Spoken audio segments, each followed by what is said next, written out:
So starting this brand new lesson quarterly on the family, we thought it would be appropriate to have our family life pastor here at the Granite Church start our series on this topic. So I'd like to welcome Pastor Shawn Brummond, and he'll be leading us in our study today. Well, good morning, everyone.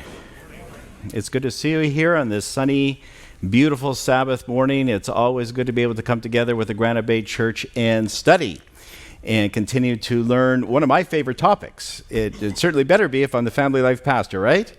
And yes, family is one of the most beautiful gifts that God has given to us, and it's a beautiful gift for everyone, for many here in this room, in the sanctuary, as well as many that are watching online and on the television as well. By the way, just looking back at our free offer today, the rest of your life, if you've never studied and looked for a Bible answer on the Sabbath question, this is by far one of the best offers that I have and best reads that I've ever come across. So I just want to give my plug for that as well. I'd like to invite you to open your Bibles to our first text. It reflects our memory text, but I'd like to look at the whole passage in the book of Ecclesiastes. Now, we don't turn to Ecclesiastes very often. It's a smaller book in the Old Testament, but it is one of the most important ones that we can find there. And so as we come to the third chapter, Ecclesiastes chapter 3, and that's right after the book of Ecclesiastes. We don't go very often. It's right after the book of Proverbs. Why? Because as it turns out, most of the Proverbs were written by King Solomon, and Ecclesiastes is also written by King Solomon. And so we're going to the third chapter, and we're going to that key passage, starting with verse 1. Ecclesiastes chapter 3 and verse 1, it says, "To everything there is a season, a time for every purpose under heaven, a time to be born and a time to die, a time to plant and a time to pluck what is planted, a time to kill and a time to heal, a time to break down and a time to build up, a time to weep and a time to laugh, a time to mourn and a time to dance, a time to cast away stones and a time to gather stones, a time to embrace and a time to refrain from embracing, a time to gain and a time to lose, a time to keep and a time to throw away, a time to tear and a time to sow, a time to keep silence and a time to speak, a time to love and a time to hate, a time of war and a time of peace." And so here we have this great poetic rendition that God had inspired the king to be able to write in the Holy Scriptures for you and I. Now we're going to play a little bit of a trivia. I'm going to give you the easiest trivia question that you've ever had. And it comes with sound effects and everything. I want you to guess what I'm imitating. Are you ready? You ready? Okay, I hear some yeses. Okay, here it goes. Are you sure? Okay. Boom, boom. Boom, boom. Boom, boom. Boom, boom. Okay, right away, everybody got it. It didn't take you, how long did it take you to be able to guess? Probably after the first boom, boom, right? I told you it was going to be easy. Okay, what makes our heart sound like that? Have you ever picked up a stethoscope or maybe put your head against the chest of a loved one in your family and you've kind of listened to the heartbeat and you hear that boom, boom, boom, boom? What makes a heart beat like that? Well, I don't know. I'm a pastor. I'm not a doctor. I'm not a biologist. I can't give you the full answer to why a heart beats like that. Now, I do remember a little bit in my biology class in high school and maybe in college when I wasn't paying attention as much as I should have at that time, but some of it sank in. It's a little bit blurry, but it has something to do with the four ventricles or chambers that are found in the heart, and they kind of they're kind of flexing at different times, and what makes those flex? Well, the muscles and and the neurons and all those other things. And I know that a doctor and a biologist could do a much better job at describing exactly why we hear that distinct boom boom and why it is so consistent. And not only why is it so consistent, but why is it so important that it's so consistent in that matter. In fact, as soon as the doctor starts to pick up something, and when I was about 12, he put the stethoscope to my heart, and then he kind of had a conversation with my parents afterward and said, there's a little bit of a glitch in his heartbeat, and there's what they call a murmur. I don't know if that's what they call it today, but back then they called it a murmur. And so I had to go back to the doctor, I don't know, once a year for all my growing years until that murmur kind of faded away by God's grace. I'm very thankful that it never materialized into something bigger. But why am I talking about a heart during Sabbath school hour, during a Bible study? Well, the point is that the lesson study that we're looking at that opens up this great study on family points out that our bodies contain essential rhythms to function effectively. And so if our heart started to lose that essential rhythm, why we would get alarmed very quickly, because now our life's on the line. Now our health, our strength's on the line. And that's just one example. Again, if you were to talk to a biologist or a doctor, I'm sure that they could spend much more time than I could talking about all these essential rhythms, these regular activities that function with very essential regularity. And again, if we lose that rhythm, if we lose that regularity, then we're in trouble, aren't we? Then we find ourselves at the hospital or at the doctor's office, and they're trying to diagnose, they're trying to look at why is this essential rhythm not working properly. Well, the rhythms or cycles or seasons of life here on this planet Earth can be found everywhere. It's not just in our bodies, but scientists have discovered that there's all kinds of different rhythms or cycles or seasons that take place in nature and all of creation and the universe and the planets that are around us, the stars, the universe. And so there's all these essential rhythms and cycles and regularity that take place.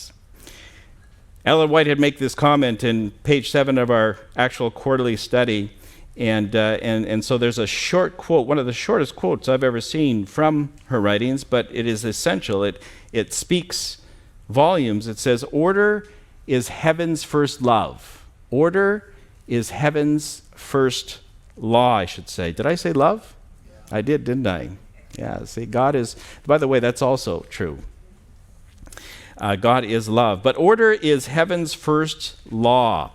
And so God is a God of order. You know, when we look at our bodies, when we look at creation, we look at the creation story in Genesis, we find there that there is order found right from the very beginning of the conception of life here on earth. And so from the very get-go, when God began to bring life and a life-giving planet to this particular part of the universe, is very distinctly, very importantly found in some regular order, rhythms, cycles, seasons.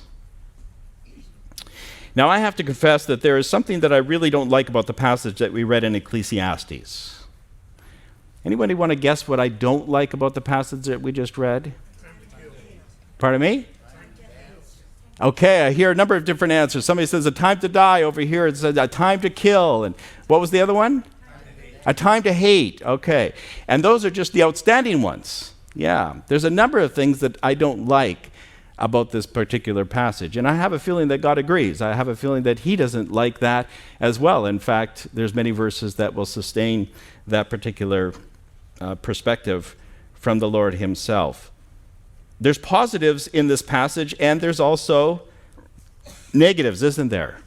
Okay, at first I thought it was always, positive, time to born, a time to die, a time to this and a time for that. And I thought it was always positive, negative, positive, negative. But then I looked at it more carefully. I realized that's not true. It's actually positive, negative, and then it goes negative, positive, negative, positive, positive, negative. And so there's not a particular pattern. Maybe there's a rhythm inside that goes back from positive, negative to negative, positive. But the point is that essentially every one of those different statements, we find a positive and we also find a negative.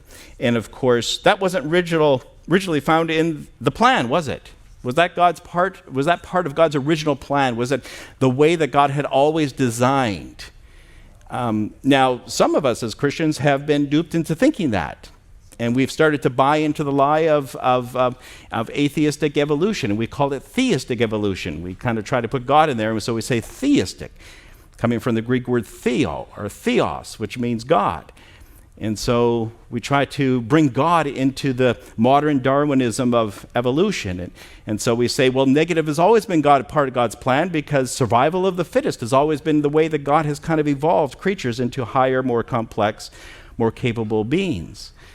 But of course, then we have to have the negative right from the beginning, don't we?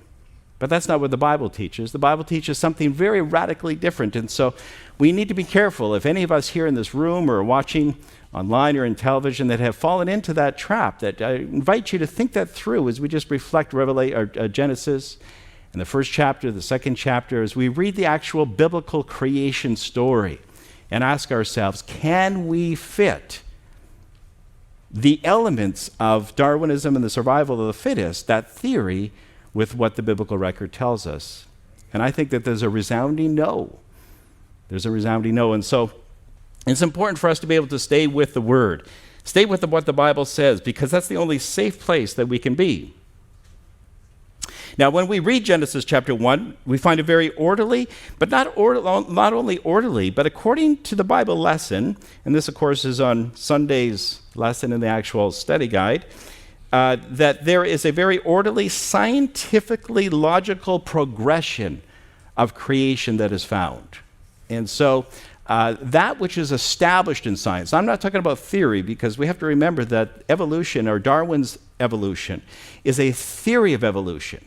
It is not a observational, reproducible, experimental, established fact. Even though that's what the media and the scientific community is trying to convince us of, it's just a theory. Okay?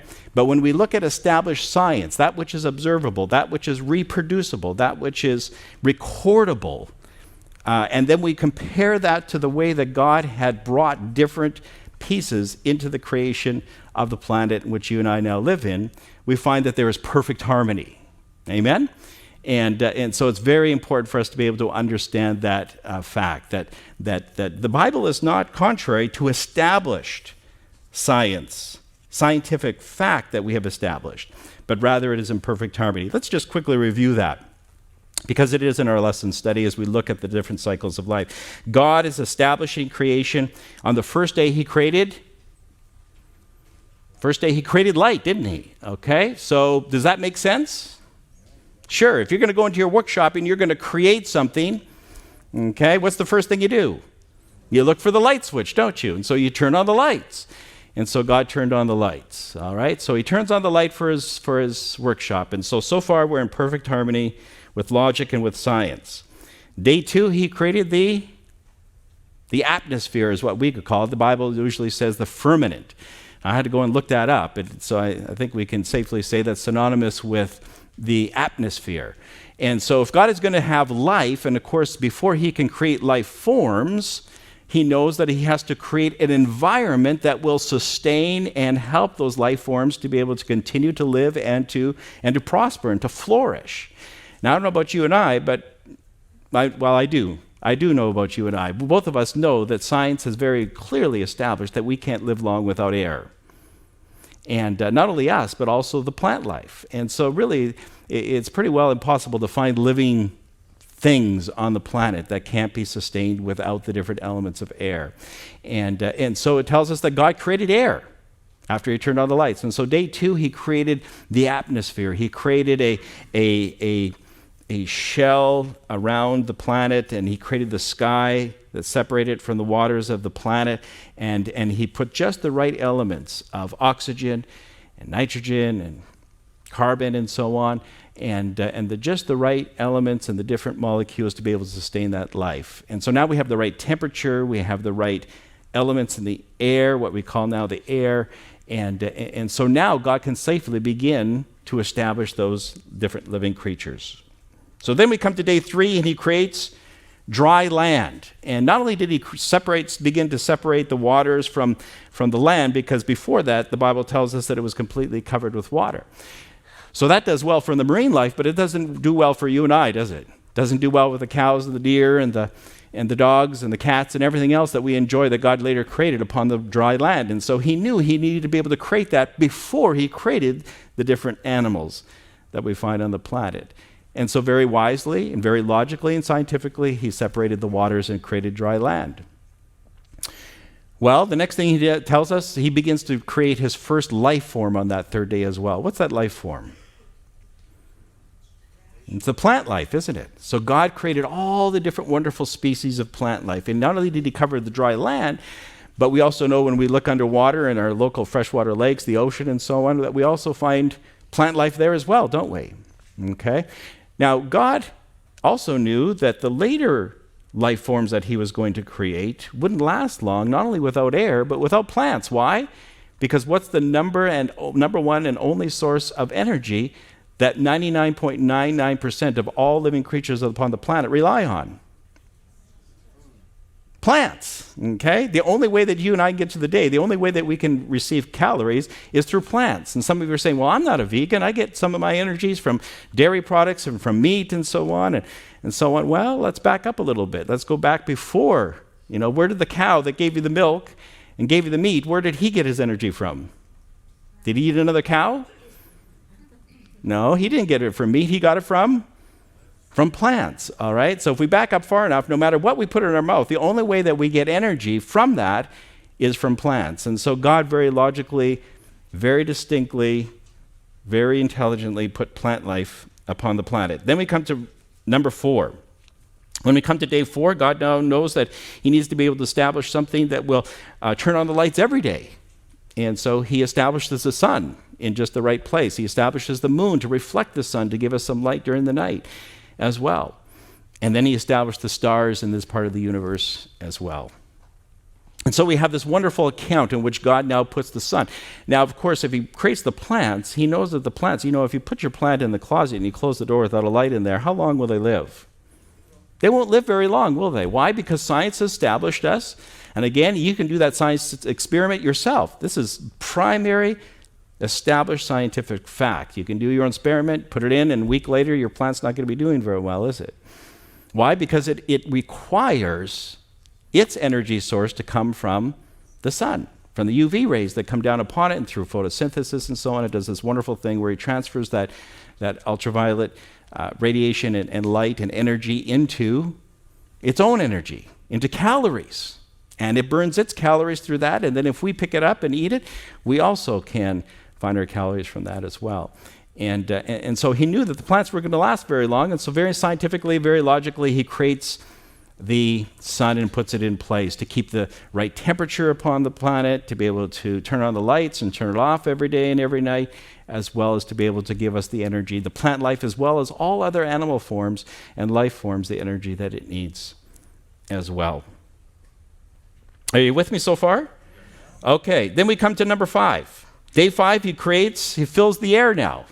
And as he fills the air, he fills it with the different species of birds. Now, we don't know how many original species of birds there were, but we know there was more than a couple, and there was more than a few million that filled the air as it began to flourish and fill the air and be able to enjoy their different ways of life on the planet and in the air and the sky. And then, of course, he also created the marine life. And so he filled the air, and then he also filled the water with different creatures and different life forms.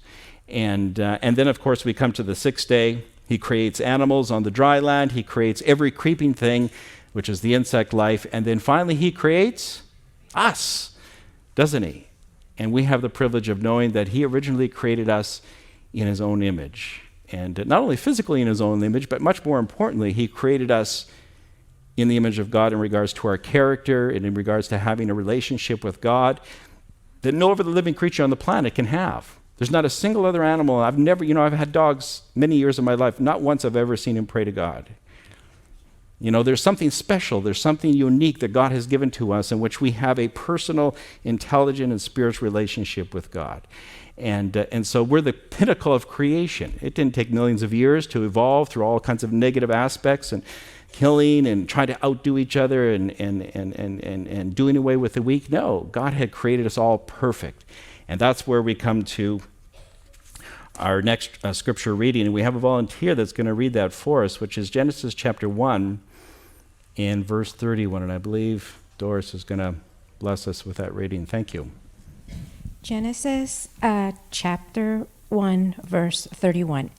Then God saw everything that he had made, and indeed it was very good.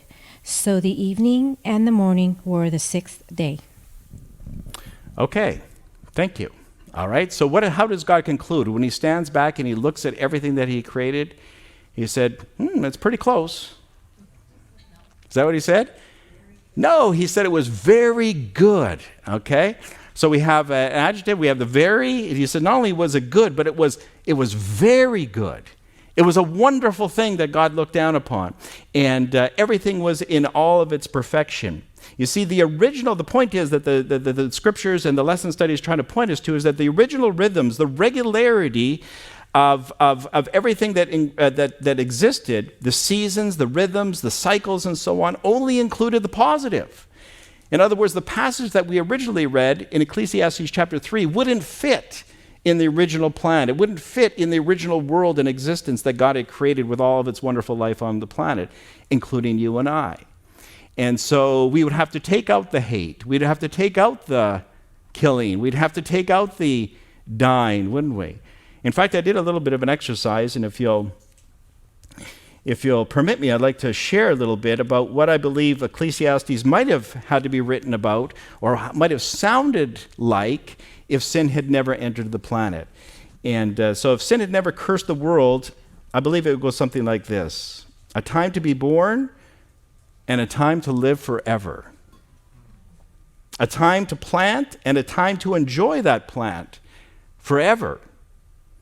A time to enjoy life and never a time to need healing. A time to only build up, never to weep, but always lots of opportunity to laugh. Never to mourn, but always many reasons to dance. A time to continually gather stones, always a good time to embrace, always a time to gain, but never lose. Always to keep, but never to throw away. Never to tear, and therefore never a time to need to sow. A time to love and never hate. Always peace and never war. Wouldn't that be a much better passage? This is the passage that would fit with the original plan, wouldn't it? Why? Because the original plan, the original world before sin had cursed the world, was only full of joy, wasn't it?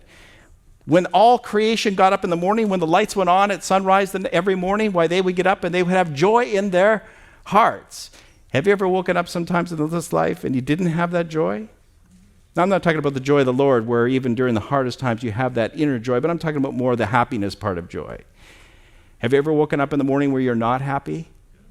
Sure you have. You don't have to live very long to be able to experience that. But every creature was originally blessed and originally created to enjoy and to be happy from the moment that they open their eyes every morning, when the lights turned on, all the way through until they close their eyes for rest again that night.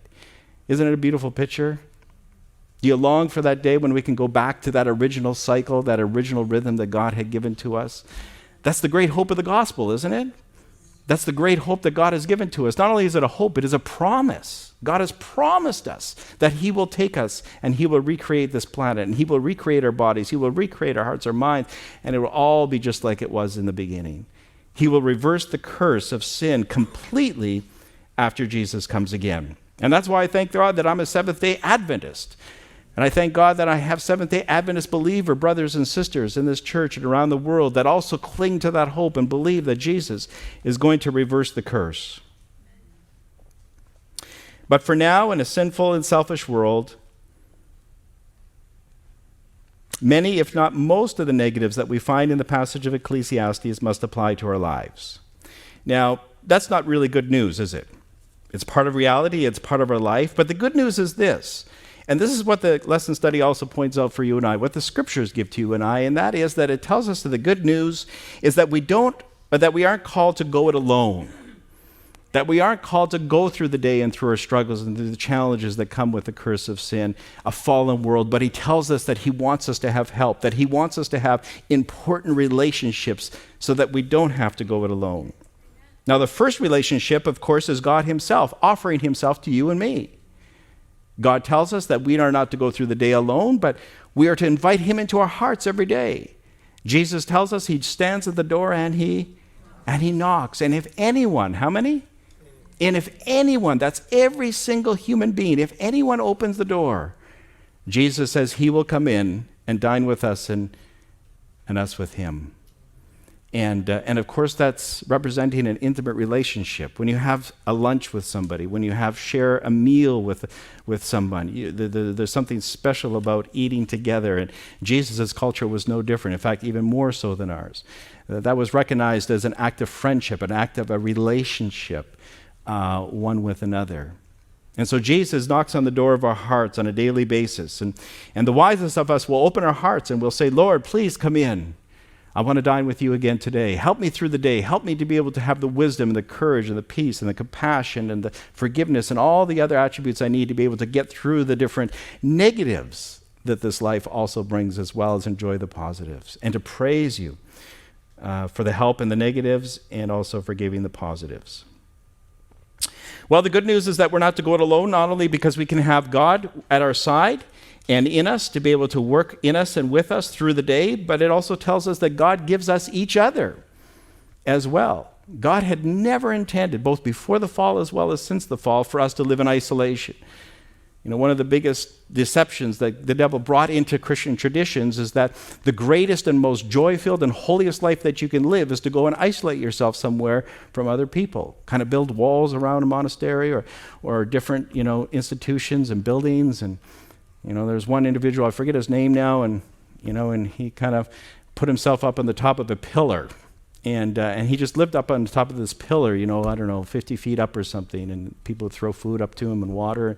And he would live for years that way, and he became one of the most famous individuals in Christianity. But he had been duped, because God didn't call us to be able to isolate ourselves from each other. He's called us to be able to look to each other. And that's why we have dozens of verses. One of my favorites in Hebrews chapter 10, I think it's verse 25. He said, do not forsake the assembling of yourselves, but rather come together, gather together to encourage each other in good works and in love.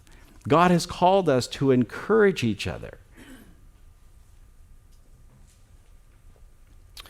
And so I think that's an important point for us to be able to understand, that good news. Now, of course, who is most often the most consistent and closest people that we find outside of ourselves? And so if we were going to think of the most consistent and the most closest people outside of ourselves in relationships, who would those people be? Family, okay? There's another easy question, okay? I'm not challenging you too much here this morning, and so I'm giving you easy questions. It's family, isn't it? All right? There is no more relationships for most of us. Now, we live in a fallen world, and I know there's more than one person here in this room and is watching this particular program, and your family experience hasn't been all that positive. In fact, maybe you're estranged from your family completely. We'll talk a little bit about that if we have time. If not, in future weeks, we talk about that as well. But for the most part, for most of us, the most consistent, long-standing, most loyal relationships that we can find in life is in the family unit. And so here's another easy question. Does that make the family unit important? It does, doesn't it? All right? Okay, now it was important before the fall, because family was invented by God even before sin cursed the world. But now it's even more important than it was before sin came into the picture. Why? Because it's hard to get through life now, isn't it? It's more difficult to get through the day a lot of the times. And so that's why God has given us family. And I believe that's also why the devil is attacking that particular unit more than ever. Now, we have to remember that attack on the family, as the quarterly points out, is not new. Yes, it's part of our society today. It's part of the challenge that we have. The devil is enraged with the remnant. He's enraged with everything that reflects Christ, but he's always been against Christ and everything that Christ has gifted us, including the family unit. And so the family unit has always been under attack, perhaps just a little bit more intense now than it has been in the past. And so there's good reason why God gives us hundreds of verses on how to do family well. Why? Because he wants us to be able to know how to do family well. He wants us to have a successful family. He wants us to have a positive family experience. I'm just so thankful for the many parents. We have about 20-something, 21, 22, 23 different homes that are represented in this parenting seminar that we are conducting every Wednesday evening for 17 nights. And at first it sounded daunting, 17 nights, but as I kind of helped get that in perspective, and we have these different parents, and they're coming night by night. I think we finished night 7 now. And I asked them, how's it going? Is this routine working for you? And they're gung-ho. They're eating it up. Why? Because they are committed to the family. Every time they show up on Wednesday evening, they're investing in the most important social unit of their life, in the world. And so I'm very thankful for that. And so because of that, we find that it is not by coincidence, I believe, that family is one of the most prominent themes that we find throughout the Bible.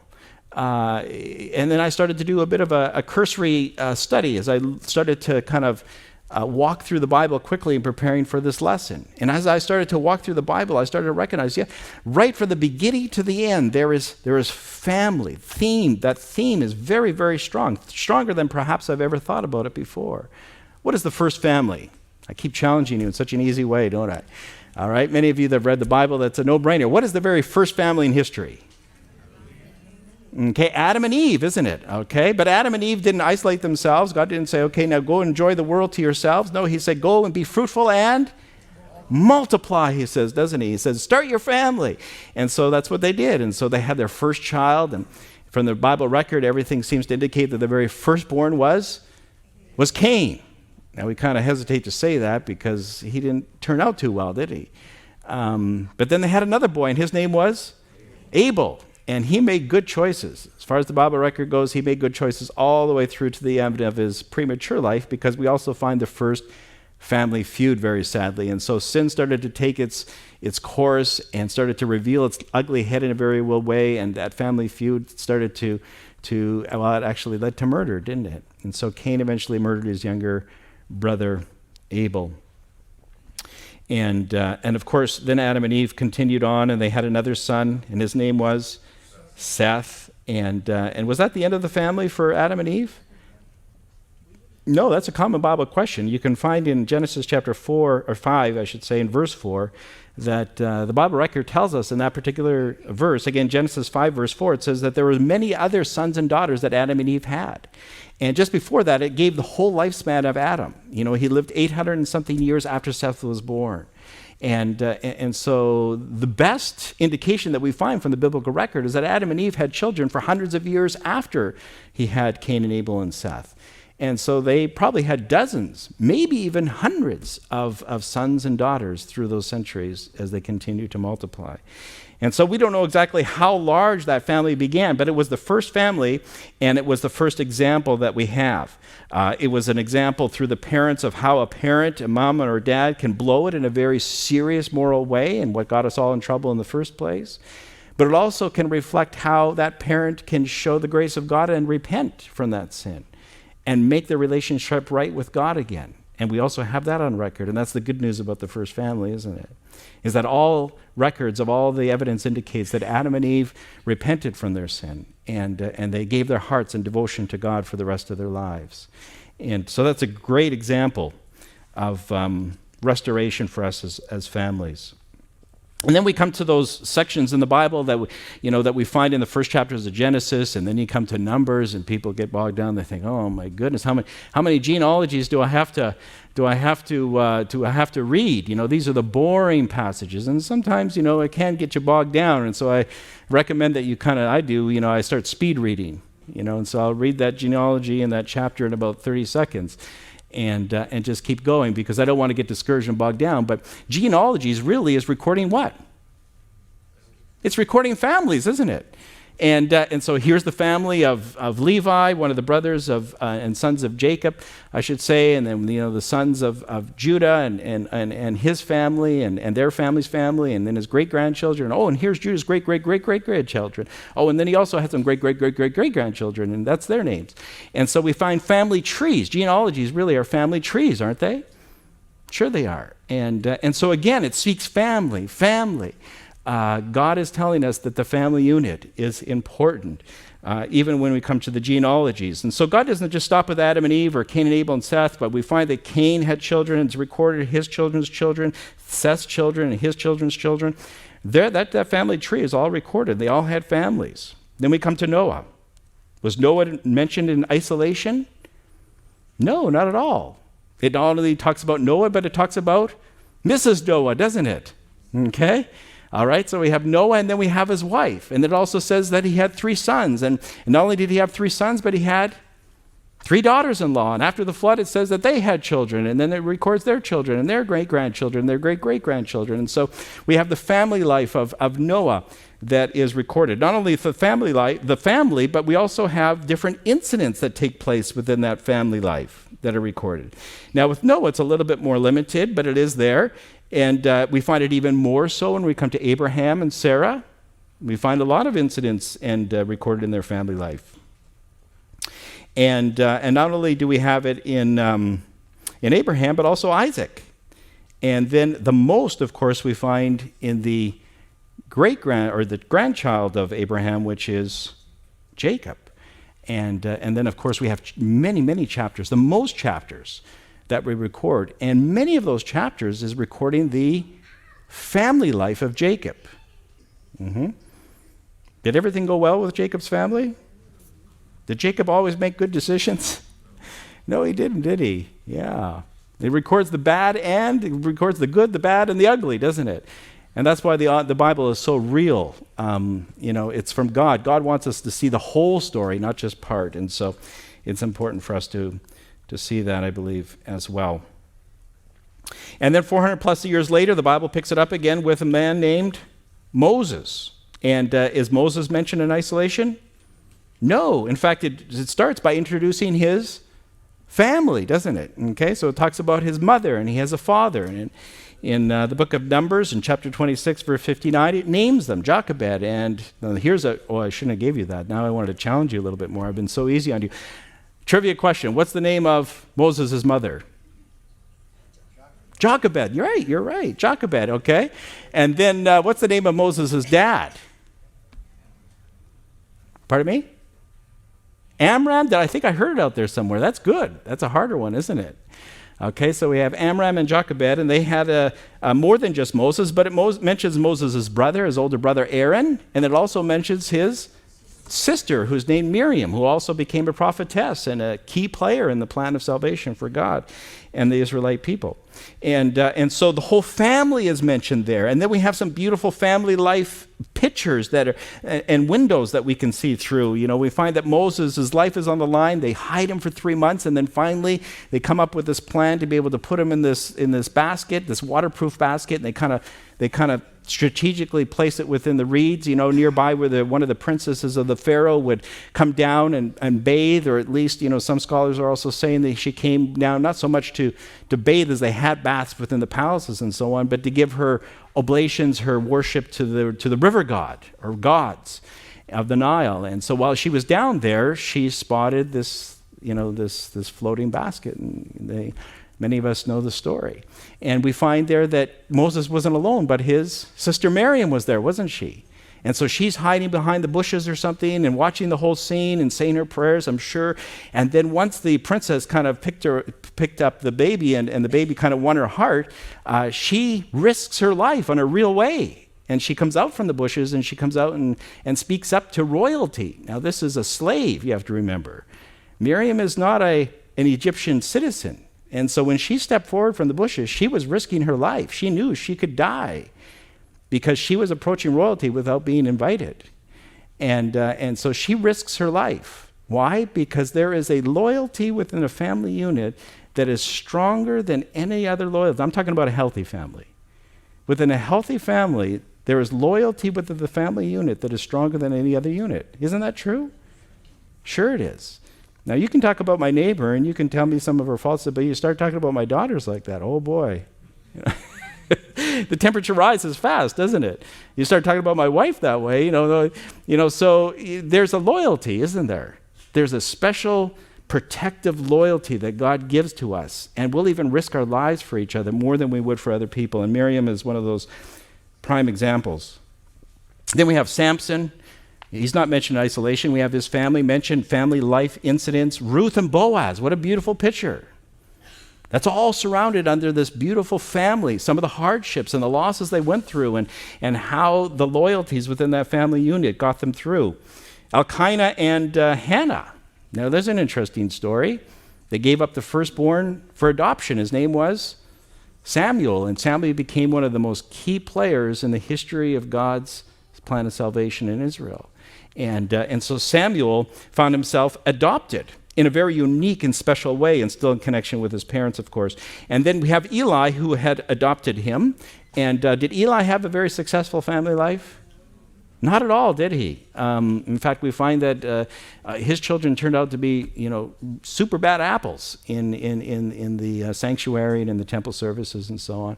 And so it didn't turn out very pretty. And so God doesn't choose one of his sons, but he says, listen, I've got a plan for another boy. His name is Samuel. And so Eli now is set up to adopt somebody, another son that is to be able to take that place.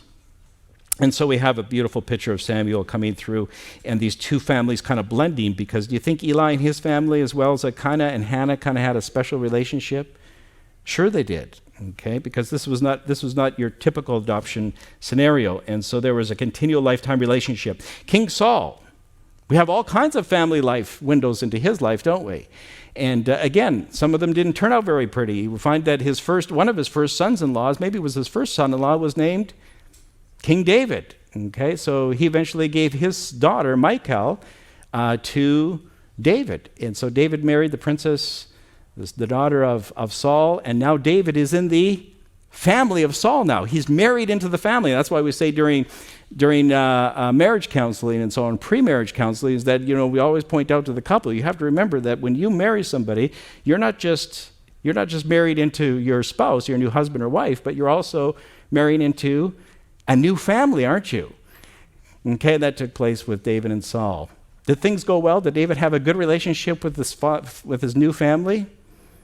With his second family, we could say, his in-law family? Well, he did with his brother-in-law, didn't he? He had a wonderful relationship with his brother-in-law. His name was Jonathan. And so they loved each other like brothers. And so they had a wonderful relationship that brought them through some very real hardships, because we feel sorry for David so often, but we have to remember, we have to feel sorry for Jonathan as well. Did he have a good relationship with his dad? It would be impossible. In fact, we find all kinds of evidence that he had a very, very difficult and strained relationship with his dad. When you have a dad that wants to murder your best friend, is that a good relationship? No. So we have all kinds of windows within this family, and of course that dynasty then carries on, because David makes some very serious mistakes that affects their family in negative ways for decades that follow after, right up until David's death. And even after his death, there was different repercussions because of his serious and sinful mistakes. So that's all painted out for us. We find the good, the bad, and the ugly as we look in the windows of these just different families. But it's so pervasive throughout the Bible, all the way through. We have Abigail, of course, one of the other wives of David. And again, it's giving us that life lesson that picking more than one wife is not a good plan. And so David is no exception. And so we find that as well. Polygamy is pointed out and painted out as a negative thing. Bathsheba, okay, finding your wife outside of your marriage and having a child before you get married, is that a good idea? No, it didn't turn out well, did it? Okay, and so we have Bathsheba eventually became the wife of David, but in a very painful and with some very negative consequences. And one of those consequences was one of his sons, David's son Absalom. And when we look at Absalom, of course, we have all kinds of strained, evidence that there was a very strained relationship between Absalom and his dad. David was hesitant to be able to discipline his sons and to guide him in the way of righteousness, even though he had sincerely repented, because, of course, he carried that shame with him through the rest of his life. And so because of that, Absalom rebelled against his own dad and tried to take the throne from his dad by force. Was that a good thing? No, not at all. He failed, didn't he? He eventually failed. We got the classic story. His long hair got caught in one of the branches over top of him as he was riding the horses through the warfare that was taking place between him and his army and David and his armies. And then, of course, the general and his soldiers came up and pierced him through that he might die, because when you rebel against the king and try to overtake the throne, that was standard procedure. Was David happy about that? Did he say, oh, good, finally I got my throne back and everything's going to be good, the kingdom's in peace? No. Here we have a man that lied to David. He systematically won the hearts of the population of Jerusalem, the capital of his kingdom, and of the Israelites, so that he might be able to win the throne and forcefully take it from his own dad. And then he goes through with the plan and is willing to do anything he needs to. In fact, I'm sure even take his own dad's life if it was need be. And yet here we find the dad's loyalty. His heart is still for his son Absalom, isn't it? And he has this struggle in his heart. Do I grieve over this or do I not? And his general eventually had to kind of straighten him out a little bit on that, didn't he? So we have all these families, again, as we walk through the scriptures. And then there's Solomon. Now, Solomon's the ultimate major example of how not to do family. Solomon kind of took all the negatives and the worst decisions that you could possibly make, and he just took it to the nth degree, just as far as you could possibly take it. If polygamy is bad with 3 or 4 or 5, what's it going to be like if I have a few thousand? And so, he just took it to the worst extreme. And so that's the ultimate example of when we look at his family life on how not to do family. Then we have Job, again, not in isolation. He has a wife, he has 10 kids, grown children, and of course we find that there's some relational strains between him and his wife as they go through a very difficult time. And then we have Isaiah.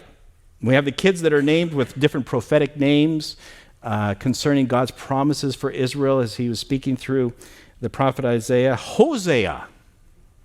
What about Hosea? Okay, anybody ever recommend to their son as they get to married age, you said, I think it's a good idea if you go down to the red light district and pick yourself out a nice young bride. Okay, anybody ever do that with their daughter or their sons? No, I don't recommend it, and I don't think God does either. This is a very unique exception, isn't it? But here we have God telling the prophet Hosea, he says, go down to the red light district and pick yourself out one of the active prostitutes there as your bride. And of course, his whole life and his family life then became a living message to Israel of how God feels and how God is going through his marriage relationship and his relationship with Israel as a nation and how unfaithful Israel was to him. And then, of course, we come to the New Testament, and the most important family we could probably think of in all history is Jesus' family. Okay, and so here we have a faithful young woman by the name of Mary. We have her husband-to-be, Joseph. They come together in wedlock, and then we find that as they go forward, she has the little baby Jesus. Was Jesus alone when he grew up? No, the Bible tells us that he had brothers.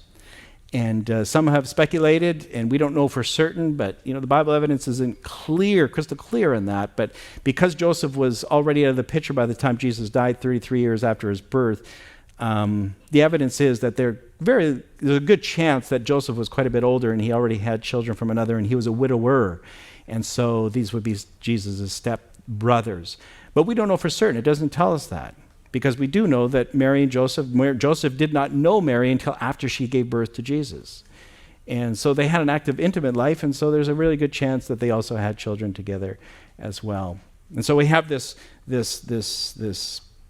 great relationship, or this great family, and of course Jesus is the only perfect child that ever lived. And of course as he grew up, he influenced his family in a good way. But was that the end of it? Well, no, it didn't turn out good at first, did it? In fact, we find on the Bible record that Jesus found his brothers frustrated with him, and they were quite worldly in their thinking. And they're frustrated. Jesus, go out there and make a name for yourself. You got all this power and stuff. You got to capitalize on it. You got to be able to get out there. Think of the power and the prestige and the fame and the popularity that you can have. And Jesus says, you're thinking in a worldly way. I'm not interested in all that. I'm interested in saving souls. I'm interested in being able to bless the world and not try to only receive from it. And but the good news is that the Bible tells us that eventually he did run his brothers through, and so we can find evidence later. And in fact, Acts chapter 1 and verse 14, we're going to ask a volunteer, and then I see that we're out of time, and so we're going to have to close. Thank you. Acts chapter 1. Acts chapter 1 and verse 14. Thank you, Michael. Acts chapter 1, verse 14. These all continued with one accord in prayer and supplication with the woman Mary, the mother of Jesus, and with his brothers. Okay, good. Thank you. All right, so there we have Jesus' brothers. Our families may not be perfect, but there is hope for growth and success. And so that's the hope I want to leave with you as we close here today, is that growth and success is where we have it. How do we find that? Faith in Jesus. We find that in Wednesday's lesson study. Philippians 1 and verse 16, okay, tells us that he who has begun a good work in us will also complete it. And so that's important for us as well. And then we had some other scriptures to look there as well. So I'm just so glad that you have joined us here for our Bible study as we look at this very important subject on family. God bless you, and we look forward to seeing you next week.